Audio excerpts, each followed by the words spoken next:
با سلام. اما مشکلات استادیوم ومبلی میخواستم بهتون بگم. این استادیوم پر از مشکل هستش و میخواستم با یکی از تماشاگران ناراضی مصاحبه کرده باشم. آقا نظر شما در مورد مشکلات استادیوم چیه؟ سلام علیکم. من آقای فردوسی پور، این چه وضعشه؟ آقای فردوسی شما دوربین نگاه کن، ما پول دادیم 4.5 پوند دادیم چای بخوریم، اینه وضع چای ما. نه رنگ داره، مزه شاش میده. شما این داره خودت بخور، شما خودت بخور. آقای فردوسی پور این چه وضعشه؟ مسئولین رسیدگی کنن. آقای فردوسی پور ما از شما میخوایم صدای ما رو به مسئولین برسونیم. ما پول دادیم، ما نسل جوان این مملکتیم، ما آینده سازی این مملکتیم. آقای فردوسی پور شما چه وضعشه؟ آقای فردوسی پور بریم توالت من به شما نشون بدم. بریم.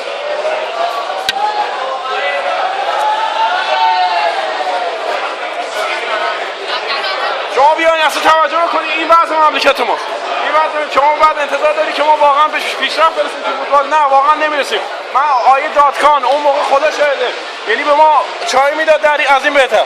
شما نگاه کنید این وضع چای ماه.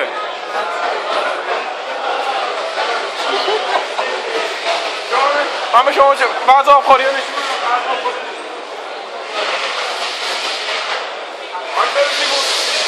شما بیا اینجا من جوان چجوری باید توی بششم؟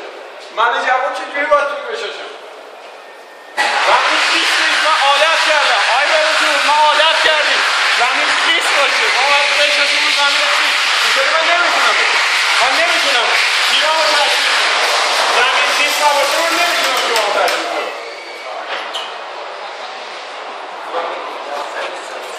آی فردوسی بود واقعا من نمیدونم چی بگم. آی فردوسی ما صدای ما رو به گوش مسئولین برسونیم. یا کنی اصلا من عصبانی ام، یعنی نمیشکن. آی فردوسی بود چه وضعشه؟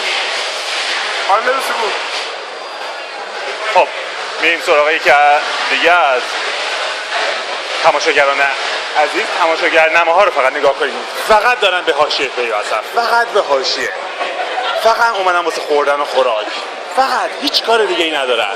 این تماشاگرنامه‌ها هیچ جا فوتبال ما رو به ناکجا آباد میبرن.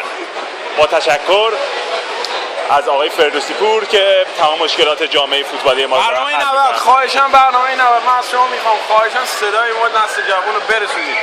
من پول ندارم ولی میام استادیوم برای اینکه واقعا عاشق فوتبالم. سر کار نمیرم، از کارم اخراج شدم، میام من چای میخوام بخورم میام استادیوم. این وضع چای ماست. حرفی گفتم من فقط از آقای فردوسی، اگه آقای فردوسی بود مردی، اگه صدای ما رو میشه خواهشاً سانسور نکن، صدای ما رو به گوش مسئولین برسون. مرسی آقای فردوسی. خداحافظ شما.